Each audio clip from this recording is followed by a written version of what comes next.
تو پھر ٹھیک ہے، مجھے بتاؤ آخر یہ ماجرا کیا ہے؟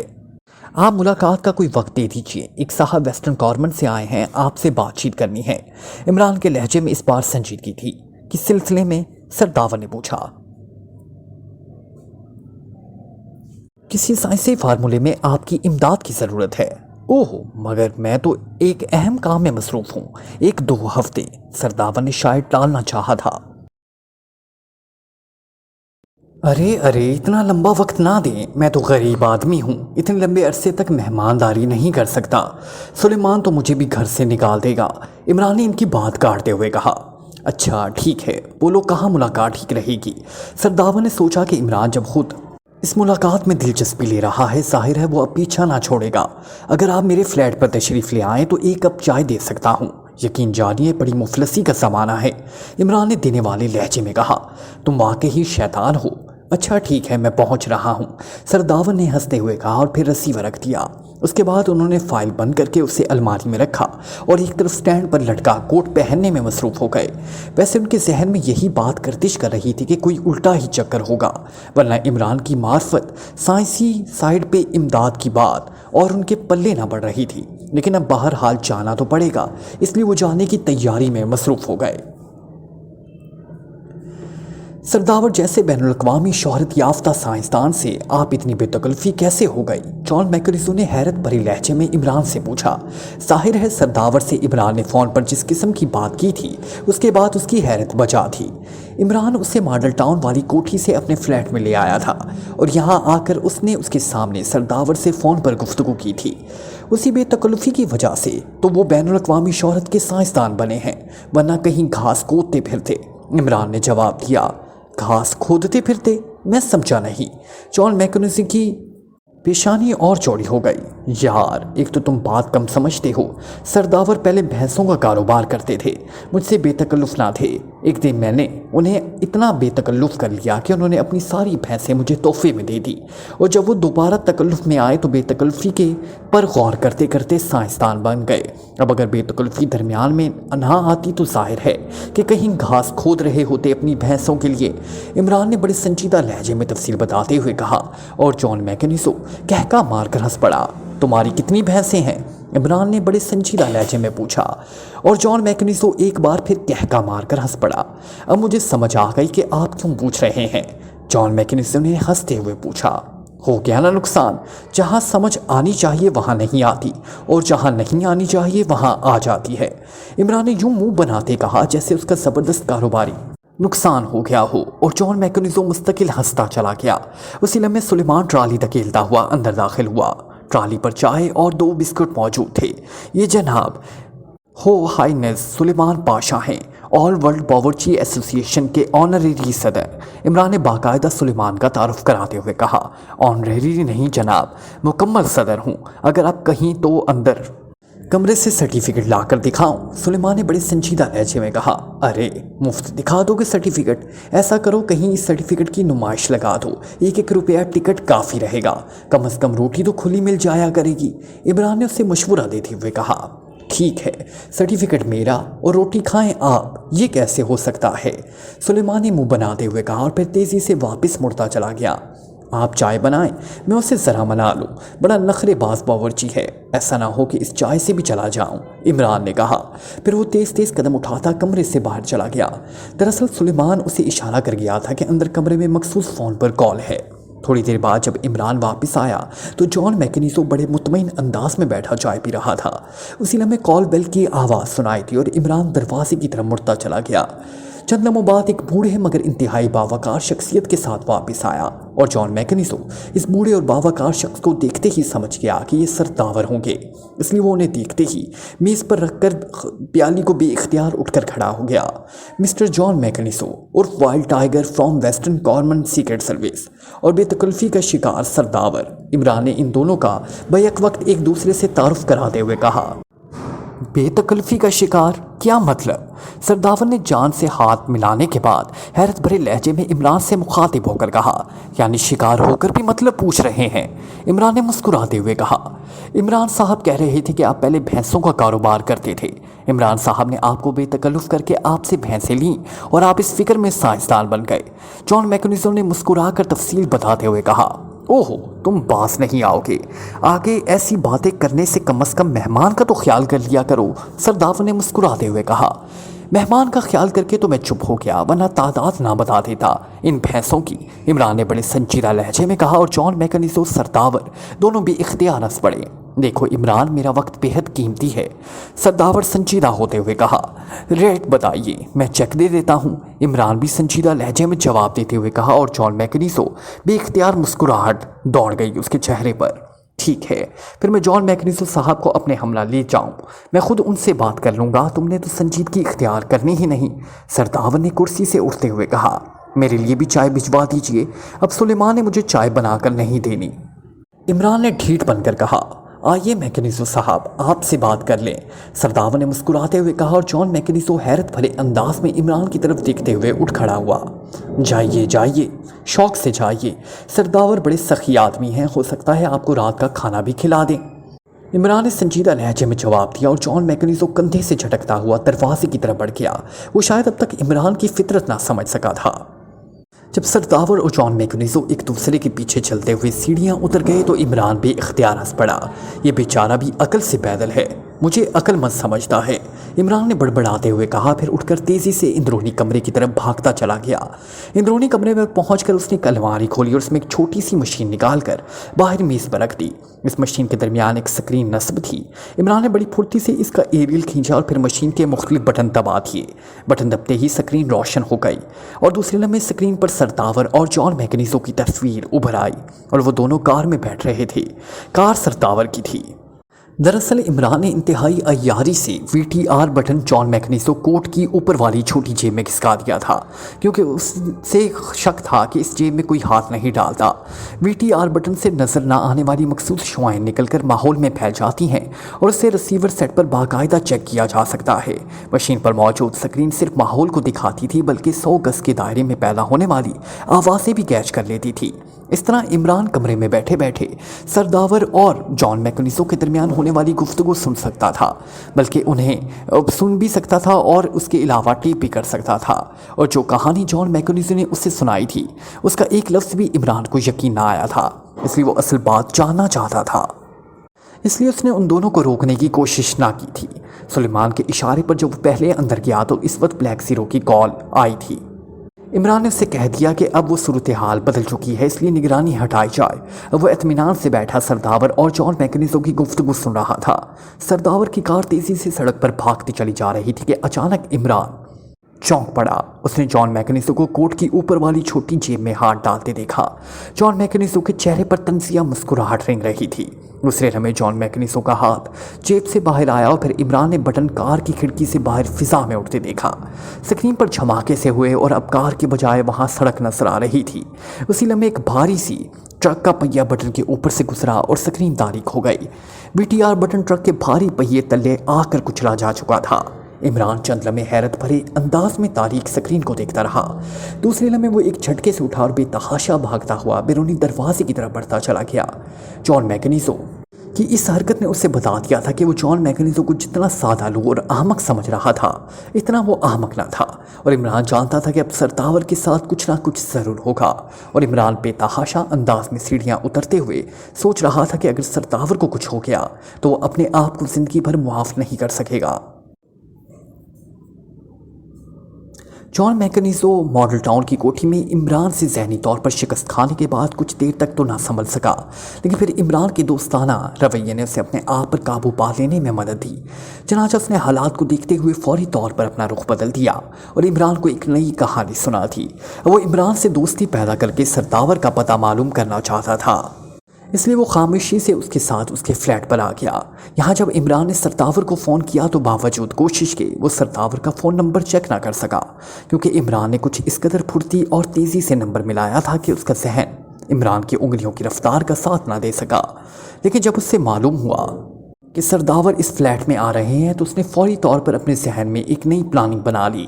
اس دوران ایک بار جب عمران اس کے قریب سے گزرتے ہوئے ٹیلی فون کی تار سے الجھنے کی بنا پر لڑکھڑا گیا، اس نے سنبھلنے کے لیے جان میکنیزو کا سہارا لیا تو جان میکنیزو نے اپنی کوٹ کی جیب میں اس کی برق رفتار انگلیوں کو گھستے چیک کر لیا۔ چنانچہ وہ ہوشیار ہو گیا، اور پھر جب عمران چائے آنے پر اپنے باورچی کو منانے کے لیے اندر کیا تو اس نے جیب میں انگلیاں ڈال کر چیکنگ کی، اور پھر جیب میں موجود VTR بٹن کو دیکھ کر دل ہی دل میں مسکرا دیا۔ وہ VTR بٹن کی کارکردگی کو اچھی طرح جانتا تھا، لیکن اس نے بٹن جیب سے باہر نہ نکالا، بلکہ اس نے اپنے بوٹ کی ٹو کو قالین پر مخصوص انداز میں مارا تو ایڑی کا پچھلا حصہ کھل گیا اور اس میں سے ایک پتلی سی پٹی باہر نکل آئی۔ پٹی کو ایڑی سے نکال کر اس نے انتہائی پھرتی سے ٹیلی فون اٹھا کر اس کے نیچے چپکا دیا۔ پٹی کا رنگ سیاہ تھا، اس لیے وہ ٹیلی فون کے نچلے حصے سے چیک کر بالکل اس کا حصہ بن گئی، اور جب تک بغور چیک نہ کیا جائے اس وقت تک اس کی موجودگی کا احساس نہ ہوتا۔ پٹی چپکانے کے بعد اس نے پیالی اٹھائی اور اطمینان سے چائے پینے میں مصروف ہو گیا۔ پھر جب سرداور نے جان میکنیزو کو علیحدہ باہر لے جانے کی آفر کی اور عمران نے بجائے انہیں روکنے کی ان کی حوصلہ افزائی کی تو جان میکنیزو عمران کا داؤ سمجھ گیا۔ اسے یقین آ گیا کہ عمران ان دونوں کو علیحدہ بات چیت کا موقع دے کر VTR پر انہیں چیک کرنا چاہتا ہے۔ اس کا صاف مطلب تھا کہ عمران جان میکنیزو کی بات سے پوری طرح مطمئن نہ ہو رہا تھا، لیکن سرداور کے اس فیصلے سے جان میکنیزو کو اپنی منزل نزدیک آتی دکھائی دینے لگی تھی۔ یہی وجہ تھی کہ وہ فوری طور پر سرداور کے ساتھ باہر جانے کے لیے تیار ہو گیا تھا۔ فلیٹ سے باہر آ کر جان میکنیزو سرداور کی کار میں بیٹھ گیا۔ سرداور خود ڈرائیونگ سیٹ پر تھے۔ آپ کو میری آخر کیا ضرورت پڑ گئی؟ اور پھر مجھ سے ملنے کے لیے سیکرٹ سروس کے رکن کو بھیجنے کی بات کچھ میری سمجھ میں نہ آ رہی تھی۔ سرداور نے کار آگے بڑھاتے ہوئے کہا، دراصل آپ کو پتہ معلوم نہ تھا، اور پھر ہمارا ملک اس فارمولے کو کسی پر ظاہر نہ کرنا چاہتا تھا۔ ہمیں معلوم ہوا کہ علی عمران صاحب کو آپ کا پتہ معلوم ہے، اس لیے میں یہاں آیا تاکہ عمران صاحب کی معرفت آپ سے بات چیت ہو سکے۔ جان میکنیزو نے مسکراتے ہوئے جواب دیا، آپ مجھے اس فارمولے کی سائنسی نوعیت سمجھائیں گے؟ سرداور نے الجھے ہوئے لہجے میں پوچھا۔ جی ہاں، میرے پاس کاغذات موجود ہیں جن میں تمام ضروری تفاصیل درج ہیں، جان میکنیزو نے سر ہلاتے ہوئے کہا۔ اوہ، تب ٹھیک ہے، سرداور نے مطمئن انداز میں سر ہلاتے ہوئے جواب دیا۔ اب آپ کہاں چل رہے ہیں؟ جان میکنیزو نے چند لمحوں کی خاموشی کے بعد پوچھا۔ اس نے اب تک اچھی طرح اندازہ کر لیا تھا کہ ان کا تعاقب تو نہیں ہو رہا، مگر اسے تعاقب نہ ہونے کا خیال تو تھا، کیونکہ جب عمران VTR ریسیونگ سینٹر پر انہیں چیک کر رہا تھا تب تعاقب کی ضرورت تو نہ تھی، لیکن اس کے باوجود اس نے احتیاط ضروری سمجھی۔ کہاں چلا جائے جہاں اطمینان سے بات چیت ہو سکے؟ سرداور نے کچھ سوچتے ہوئے کہا۔ آپ مناسب سمجھ سکتے ہیں، جان میکنیزو نے کہا۔ پھر اس نے کوٹ کی اوپر والی جیب سے انگلیاں داخل کی۔ جیب میں موجود VTR بٹن اس نے انگلیوں میں پکڑا اور دوسرے لمحے اس نے بٹن باہر سڑک پر اچھال دیا۔ کار تیزی سے آگے بڑھتی چلی گئی۔ جان میکنیزو اب اپنے منصوبے پر عمل کرنے کے لیے تیار ہو گیا، کیونکہ اس سے معلوم تھا کہ VTR ریسیونگ پر عمران اس کی حرکت چیک کرتے ہی فوراً حرکت میں آ جائے گا اور اس کے آدمی جال کی طرح چاروں طرف پھیل جائیں گے۔ اسی لمحے سرداور نے کار کو ایک چوک پر سے ٹرن لیا اور اب گاڑی ایک نسبتاً سنسان سڑک پر دوڑنے لگی۔ ذرا گاڑی روکیے سرداور، اچانک جان میکنیزو نے گھبرائے ہوئے لہجے میں کہا، اور سرداور نے اس کے لہجے اور انداز سے گھبرا کر پوری قوت سے بریک دبا دیے۔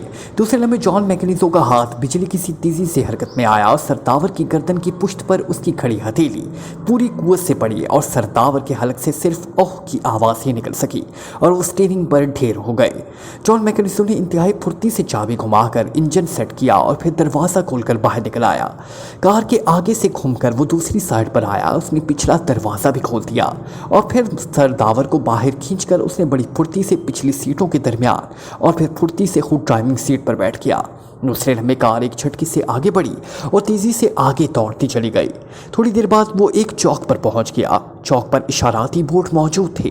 اس نے کار اس سڑک پر ڈال دی جو ساحل سمندر کو جاتی تھی۔ کار کی رفتار خاصی تیز تھی۔ ذرا سا آگے جا کر جب اس نے ایک سائڈ پر پھیلا ہوا درختوں کا جنگل سا دیکھا تو اس نے کار کو مخالف سمت میں سڑک سے نیچے اتارا، اسے کافی دور تک لیتا چلا گیا۔ کافی آگے جا کر اس نے کار روکی اور پھر نیچے اتر کر اس نے بے ہوش سرداور کو باہر کھینچ کر اپنے کاندھے پر لادا اور واپس سڑک کی طرف دوڑتا چلا آیا۔ سڑک کے قریب پہنچ کر وہ ایک لمحے کے لیے ٹھٹکا ہی تھا کہ جب اس نے سڑک خالی دیکھی تو وہ دوڑتا ہوا سڑک پار کر کے درختوں کے ذخیرے میں گھستا چلا گیا۔ وہ جلد سے جلد سڑک سے کافی دور پہنچ جانا چاہتا تھا۔ مسلسل دوڑتے دوڑتے جب اسے کافی دیر گزر گئی تو اچانک ذخیرہ ختم ہو گیا اور اب دور تک پھیلی ہوئی ریت صاف نظر آ رہی تھی۔ وہ سرداور کو اٹھائے ریت پر دوڑتا چلا گیا۔ کافی دور نکل آنے کے بعد اس نے سرداور کو ایک ٹیلے کی آڑ میں لٹا دیا اور پھر ان کی نبض چیک کرنے لگا، اور پھر اطمینان سے سر ہلاتے ہوئے اس نے اپنا کوٹ اتارا اور اسے الٹ کر پہن لیا۔ اب کوٹ کا رنگ اور چیک بدل چکا تھا۔ اس کے بعد وہ سمندر کی طرف دوڑتا چلا گیا۔ کنارے پر پہنچ کر اس نے پانی سے منہ دھونا شروع کر دیا، ساتھ ساتھ وہ اپنے چہرے کو تیزی سے رگڑتا چلا جا رہا تھا۔ چند لمحوں بعد جب اس نے جیب سے رومال نکال کر چہرے کو صاف کیا تو میک اپ اب ختم ہو چکا تھا اور اب وہ اپنی اصل شکل میں تھا۔ بالوں کا رنگ بھی دھل کر بدل چکا تھا۔ اس نے کوٹ کی چھوٹی جیب سے کنگھی نکالی اور بالوں کو نئے انداز سے سیٹ کیا۔ پھر وہ تیزی سے ٹیلوں کی آڑ لیتا ہوا اسی جگہ کی طرف بڑھتا چلا گیا جہاں اس اندازے کے مطابق گھاٹ تھا۔ تقریباً آدھے گھنٹے تک مسلسل سفر کرنے کے بعد وہ واقعی گھاٹ پر پہنچ گیا۔ یہاں تفریح کرنے والوں کا اچھا خاصا رش تھا۔ جان میکنیزو پہلے تو ادھر ادھر دیکھتا رہا، جب اسے کہیں عمران نظر نہ آیا تو وہ ایک لانچ کی طرف بڑھ گیا۔ لانچ کا مالک ساحل سمندر پر کرسی ڈالے اخبار پڑھ رہا تھا۔ لوگ چونکہ تفریح کے لیے لانچیں کرائے پر لے رہے تھے، اس لیے وہ لانچ کی طرف بڑھا۔ مجھے لانچ کرایہ پر چاہیے، جان میکنیزو نے لانچ کے مالک سے کہا۔ اوہ ضرور جناب، 1000 روپیہ ہوگا 1 گھنٹے کا۔ مالک نے غیر ملکی کو دیکھتے ہی شاید کرایہ بھی بڑھا دیا، لیکن جان میکنیزو نے جیب میں ہاتھ ڈالا اور پھر جیب سے نوٹوں کی گٹی نکال کر اس نے 20 نوٹ نکال کر مالک کے ہاتھ میں رکھ دیے۔ یہ آتے ہوئے اس نے یہاں کی اچھی خاصی کرنسی اپنے پاس رکھ لی تھی۔ آئیے سر، مالک نے مسرت بھرے انداز میں نوٹ جیب میں ڈالتے ہوئے لانچ کی طرف بڑھتے ہوئے کہا۔ شکریہ، آپ یہیں ٹھہریں، لانچ میں خود چلاؤں گا، ایکریمیا میں میری ذاتی لانچ ہے۔ جان میکنیزو نے مسکراتے ہوئے جواب دیا۔ اس نے جان بوجھ کر ویسٹرن کارمنٹ کی بجائے ایکریمیا کا نام لیا تھا۔ وہ اچھا جناب، جیسے آپ کی مرضی۔ مالک نے غیر ملکی ہونے اور موٹی رقم حاصل کرنے کی بنا پر اقرار میں سر ہلا دیا۔ اس میں پیٹرول موجود ہے نا؟ جان میکنیزو نے پوچھا۔ ٹینک فل ہے جناب، آپ نے 2 گھنٹے کی ادائیگی کی ہے، اس میں 4 گھنٹے کا پیٹرول موجود ہے، مالک نے جواب دیا۔ اوکے، جان میکنیزو نے کہا اور پھر وہ لانچ میں سوار ہو گیا۔ لانچ بالکل نئی تھی۔ جان میکنیزو نے انجن سٹارٹ کیا اور دوسرے لمحے لانچ سمندر میں لیتا چلا گیا۔ وہ کافی دور تک سیدھا سمندر کے اندر بڑھتا چلا گیا۔ اب باقی لانچیں خاصی پیچھے رہ گئی تھیں۔ جان میکنیزو نے خاصی دور آنے کے بعد لانچ کا رخ موڑا، پھر وہ اسے اس فاصلے پر رکھتے ہوئے ادھر بڑھتا گیا جدھر اس کے اندازے کے مطابق ساحل پر سرداور بے ہوش پڑے تھے۔ اتنے فاصلے پر آنے کے بعد اس نے لانچ کو واپس ساحل کی طرف موڑ دیا اور تھوڑی دیر بعد ساحل پر پہنچ چکا تھا۔ یہ وہی جگہ تھی جہاں اس نے سرداور کو ایک ٹیلے کے پیچھے چھوڑ دیا تھا۔ سرداور کی نبض بتا رہی تھی کہ وہ کم از کم 2 گھنٹے سے پہلے ہوش میں نہیں آ سکتے، اس لیے وہ ان کی طرف سے پوری طرح مطمئن تھا۔ لانچ کا انجن بند کر کے وہ نیچے اترا اور پھر اس نے اس ٹیلے کی طرف بڑھتا چلا گیا جس کے پیچھے سرداور موجود تھے۔ ٹیلے کے پاس پہنچ کر وہ جیسے ہی اس کی دوسری طرف گھوما، اس کے ذہن بھگ سے اڑ گیا کیونکہ سرداور وہاں موجود نہ تھے۔ عمران تیزی سے دوڑتا ہوا فلیٹ سے نیچے اترا، پھر گراج سے کار نکالتے چند لمحے لگائے اور چند لمحوں بعد اس کی کار انتہائی تیز رفتاری سے دوڑتی ادھر بڑھی چلی جا رہی تھی جہاں جان میکنیزو نے BTR بٹن سڑک پر پھینکا تھا۔ تھوڑی دیر بعد وہ وہاں پہنچ گیا، پھر اس نے کار آگے بڑھا دی۔ تھوڑی دیر بعد وہ ایک چوک پر پہنچ چکا تھا، یہاں سے 4 سڑکیں مختلف سمتوں میں جاتی تھی۔ عمران اندازے سے ایک طرف کی طرف مڑ گیا، پھر تھوڑی دور جانے کے بعد اس نے گاڑی واپس موڑی کیونکہ سڑک کے آگے فوجی ہیڈ کوارٹر کو جاتی تھی اور ظاہر ہے اس طرح سرداور یا جان میکنیزو کے جانے کا کوئی سوال ہی پیدا نہ ہوتا تھا۔ وہ چوک پر آ کر وہ ایک اور سڑک پر مڑا، پھر وہاں سے آگے بڑھا اور ایک اور چوک پر پہنچ گیا۔ یہاں سے 3 سڑکیں جاتی تھیں۔ عمران چند میں وہاں کار روک کر سوچتا رہا، پھر اس نے کار کو اس سڑک کی طرف موڑ دیا جو ساحل سمندر کی طرف جاتی تھی۔ کافی دور آگے بڑھنے کے بعد اس کی نظر دور سڑک سے کافی اندر کھڑی ہوئی سرداور کی نیلے رنگ کی مخصوص کار پر پڑی اور وہ کار کو ادھر لے جاتا گیا۔ اس نے وہاں کار روکی اور نیچے اتر گیا۔ سرداور کی کار حسب توقع خالی پڑی ہوئی تھی۔ عمران نے غور سے زمین پر پیروں کے نشانات چیک کرنے شروع کر دیے، لیکن گھاس کی وجہ سے پیروں کے نشانات واضح نہ تھے۔ وہ آگے بڑھا، لیکن آگے کھیتوں کا طویل سلسلہ تھا، اس لیے وہ واپس سڑک کی طرف آیا۔ اب اس کی نظریں مخالف سمتوں میں درختوں کے ذخیرے پر پڑی۔ وہ جانتا تھا کہ درختوں کے اس گھنے ذخیرے کا سلسلہ ساحل سمندر پر جا کر ختم ہوتا ہے۔ وہ کافی دیر تک وہاں کھڑا سوچتا رہا، پھر اس نے اپنی کار سنبھالی، اسے ساحل سمندر کی طرف بھگانے لگا۔ تقریباً 10 منٹ تک مسلسل کار بھگانے کے بعد وہ گھاٹ پر پہنچ گیا۔